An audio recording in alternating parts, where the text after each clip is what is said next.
हम आपसे गुजारिश करते हैं कि इस चैनल को आप जरूर सब्सक्राइब करें और अपने फ्रेंड्स के साथ इन वीडियोस को जरूर शेयर करें ताकि अहले बैत का पैगाम ज्यादा से ज्यादा जवानों तक। इमाम हुसैन सैयदुश्शुहदा जब मदीना से निकलते हैं तो अपने भाई मोहम्मद हनफिया को एक ख़त लिखते हैं।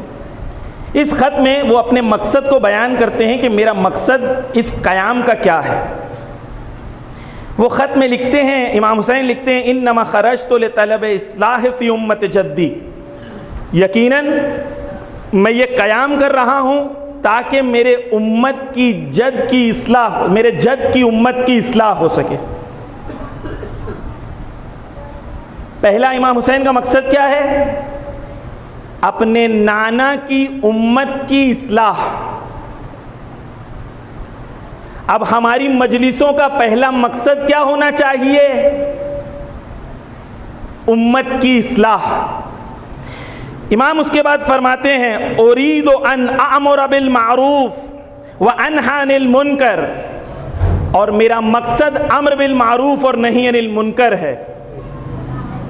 फिर इमाम फरमाते हैं, व असीर बसीरत जद्दी व अबी, इमाम फरमाते हैं कि मैं सीरत रसूल अकरम हज़रत मोहम्मद सल्लल्लाहु अलैहि वसल्लम और सीरत मौलाए कायनात को ज़िंदा करना चाहता हूँ। अज़ान गिरामी, इमाम हुसैन की क़याम का मकसद हर शिया को हिफ्ज़ होना चाहिए। क्यों इमाम ने क़याम किया था? तीन चीज़ें। एक, इस्लाह उम्मत। क्या है? एक, इस्लाह उम्मत। दो, अम्र बिल मारूफ और नहीं अनिल मुनकर। तीन, सीरत रसूल और सीरत अली को ज़िंदा करना। ये आप हिफ्ज़ करें, कल मैं पूछूंगा इंशाअल्लाह। ये तीन मकसद इमाम ने बयान किए। अब मैं बात को आगे बढ़ाता हूँ।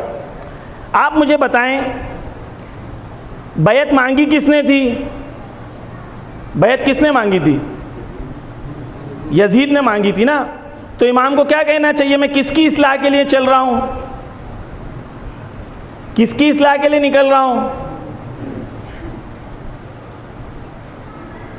बैत मांग कोई रहा है, इमाम कह रहे मैं इस्लाह किसी और की करने जा रहा हूँ। बैत मांग यजीद रहा है और इमाम कह रहे मैं उम्मत की इस्लाह करने जा रहा हूँ।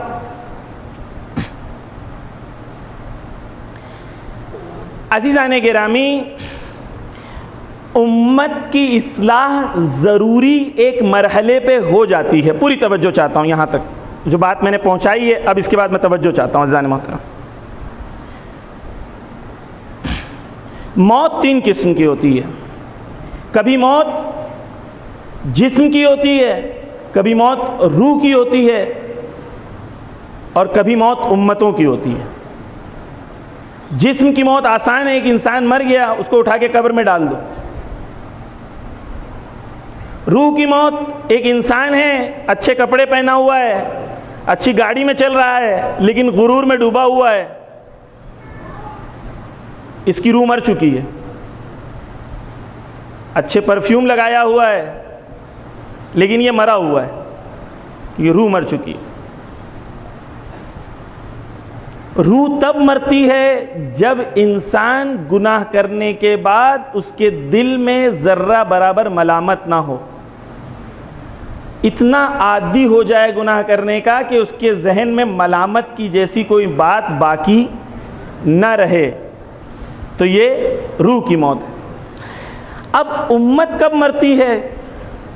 उम्मत तब मरती है जब उम्मत के सामने हक और बातिल के दरमियान कोई फासला बाकी ना रहे और उम्मत खामोश रहे। इमाम हुसैन ने कहा, क्या तुम देख नहीं रहे हो कि हक पर अमल नहीं हो रहा और बातिल पर अमल हो रहा है? तो क्यों क़याम नहीं करते? इमाम ने कहा, क्या तुम देख नहीं रहे हो कि हक पर अमल नहीं हो रहा, बातिल पर अमल हो रहा है? तो क्यों तुम क़याम नहीं करते? यानी उम्मत अगर इस स्टेज पर आ जाए कि उस स्टेज में हक और बातिल समाज के अंदर कोई फर्क ना हो, हक बातिल दोनों ठीक है, सब चलता है, यानी अगर ये स्टेज पे अगर उम्मत आ गई तो हकीकत में उम्मत जो है वो मर चुकी है। अज़ीज़ाने गिरामी, वो उम्मत जो नबी करीम की थी, 50 साल होते होते इस उम्मत के अंदर क्या हुआ कि ये उम्मत जो रसूल के लिए जान देने को तैयार थी, नबी करीम के नवासे को अल्लाह अकबर बोल के कत्ल करने को तैयार है। ये 50 साल के अरसे में क्या हुआ? तो सुने, उम्मत पहले दिन नहीं मरती, उम्मत पहले दिन नहीं मरती। जब नबी इस दुनिया से गुजरे और अली अलैहिस्सलाम का हक मारा गया तो लोग अली अलैहिस्सलाम के हक के लिए बाहर नहीं निकले। लोग अपनी नमाजें पढ़ते रहे, लोग अपने रोजे रखते रहे, लोग अपनी हज करते रहे। यानी लोगों को जन्नत का शौक था लेकिन हक का साथ देने का शौक नहीं था।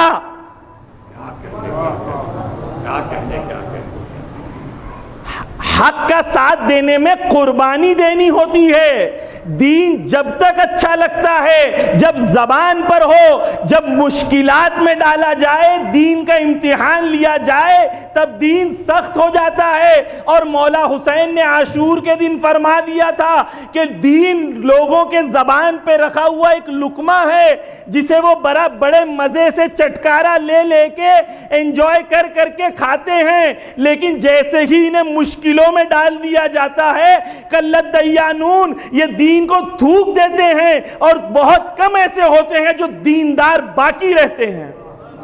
क्या कहने